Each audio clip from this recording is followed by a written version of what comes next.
Hello, good afternoon everyone! This is Donna Carrioco again. Sino kaya sa aking mga viewers ang magkakaroon ng desire na magbasa ng ganitong mga references na parang feeling ko it has eternal evidence Kasi so far sa lahat ng binabasa ko, wala pa akong nababasa na medyo nagbibigay ng assurance na there is life after death. Maliban dito sa Biblia na sinasabi ko. Hindi ako magbibigay ng mga assurance kasi ako mismo, Diyos ko, dahil kailangan ko ng ganyan. So, para siguro ma-encourage ko kayo na tuklasin niyo sa inyong mga sarili. Ano ba yung kayang natuklasan ni Tia doon sa kanyang mga pagbabasa. Pero ako papakita mga gusto kong mga tawag dito, mga biblical verses. Ipa-flash ko na lang sa dulo. Kasi di ba nakakaloka. At tingnan nyo, ako pa ba ang nagkaroon ng lakas ng loob para magkaroon ng thread na ganito na encouraging people to have an awareness sa celebration ng Bible Day, Bible Month, mga ganon. Ang pinakapunto ng topic na ito is gusto kong magkaroon sana kahit isa man lang sa aking viewer na magkaroon ng desire para magsaliksik, para ang masasabi ko is bongkang-bongka yung journey na yung mga kapatid. So may mga makikita kang mga bagay-bagay na parang sandali sa lungat yata sa mga natutunan nating mga kaugalian, sa lungat sa mga natutunan nating kultura, sa lungat sa mga natutunan nating mga paniniwala, diba? So encourage ko ang lahat na kahit isa in celebration of kasi matatapos na yung celebration ng National Bible Month kasi buong January lang yun actually. So medyo habol factor lang ito na may story pala si Tia Edeng tungkol sa ganitong celebration. At nakakaloka 9 years niya. After 9 years niya and 24 days natapos basahin ng Bible. Nakakaaliw, diba? So I think yun lang po ang share ko in celebration of National Bible Day or National Bible Month ngayong taon na pinirmahan ko ni Daddy. Si Daddy pa ang pumirma niya para magkaroon ng awareness ang mga tao, para magkaroon ng tawag dito, para magkaroon ng batas, para i-encourage ang tao na magbasa, di ba? At isa sa siguro gusto kong mas share kung bakit napaka-supportive ko sa government is may nabasa ako, Tia. May nabasa ako dito talaga sa Biblia. Yun talagang pinaka-foundation kung bakit super supportive ako sa government. Roma 13, 1:7. I-plus ko yun. Pa-plus ko sa para mabasa ng aking mga viewers. Hindi sa aking sariling paniniwala, ha. Yun yung sinasabi nung verse. At doon ako nag-base kung bakit I'm so supportive with the government. Okay? At syempre, nandoon din yung mga nandoon din sa verse na yun kung sino yung mga kumakalaban. Syempre, dapat pag may bida, dapat may kontrabida. Hindi mawawala ang kontrabida. Hindi dapat mawawala ang kontrabida sa pelikula, diba? So, plus ko po yun. So, natuwa ako doon. Yun ang foundation ko kung bakit ako super supportive sa government. Kasi dati, hindi ko naman alam. Nabasa ko lang. So, para maintindihan ng tao na, so bakit si Tia kaya super supportive sa government? Yun yung reason ko. Yun yung reason ko na ngayon. Naka-base doon sa nabasa ko. Kasi naniniwala ako na ito lang yung base ko na magtitindig na aayon doon sa sinasabi ng Biblia, di ba? Kasi ako, naniniwala ako na pag ang pinag-usapan natin ay tungkol sa kagustuhan ng katotohanan, nandoon yung ebidensya upang makita natin ang matibay na pagpapatotoo, di ba? Nakalagay doon kung yung verse na yun, sino ang nagtatag ng mga pamahalang umiiral sa kasalukuyan sa lumipas na mga panahon at sa mga susunod na panahon, di ba? At syempre nakalagay din doon kung sino mga kung sino yung mga kontrabida, di ba? At nandun din yung kanilang mga kagandahang asal na kaparos. Ay, naluloko. Basta naluloko ako. Ito lang yung aking share, humble share at na story ko tungkol sa celebration ng Bible Month ngayong buwan.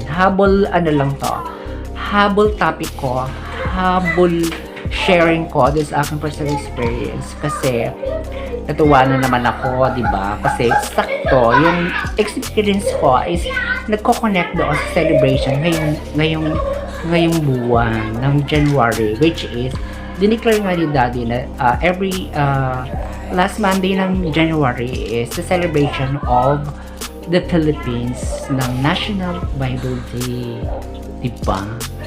And hanggang dito lang po until see you again.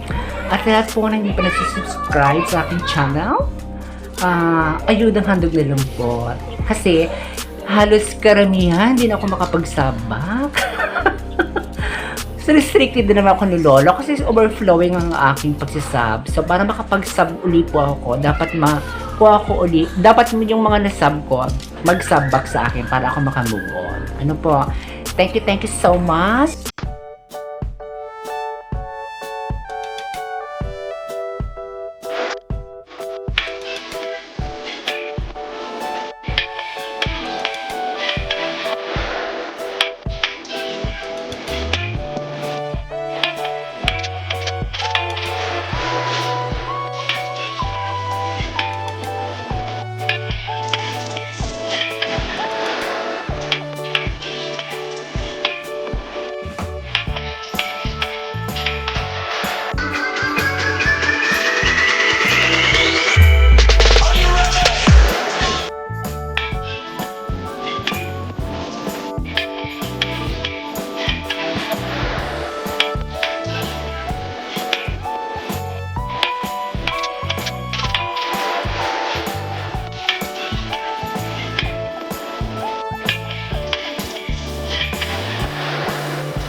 Could you be the one? Shh.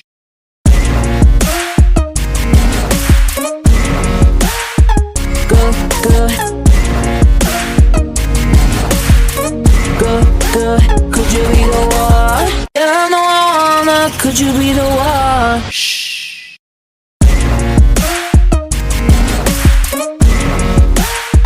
Good, good. good, could you be the one? Yeah, I know I wanna, could you be the one? Shh.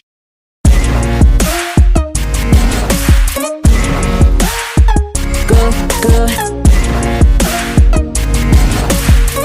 Good, good, could you be the one? Yeah, I know I wanna, could you be the one? Shh.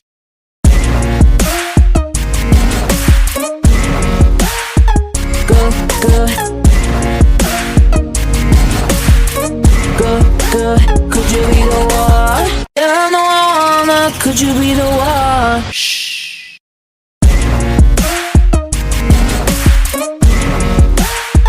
Good, good. Good, good, could you be the one? Yeah, I know I wanna, could you be the one? Shh.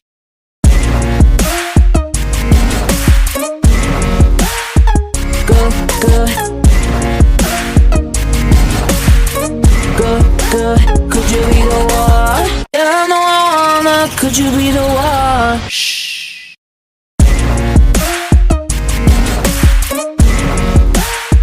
Good, good. Good, good, could you be the one? Yeah, I know I wanna, could you be the one? Shh.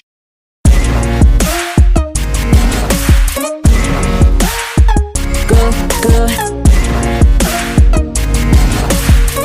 Good, good, could you be the one? Yeah, I know I wanna, could you be the one? Shh. And Happy National Bible Month. Kasi actually Bible Day yun ng 25. Pero consider ko nila ng Bible Month kasi it's a whole month of January ang national celebration nga dito sa Pilipinas ng Bible Day. Okay, thank you so much. And a special shoutout nga pala sa aking friend sa USA, Miss Ella. Thank you so much, sis.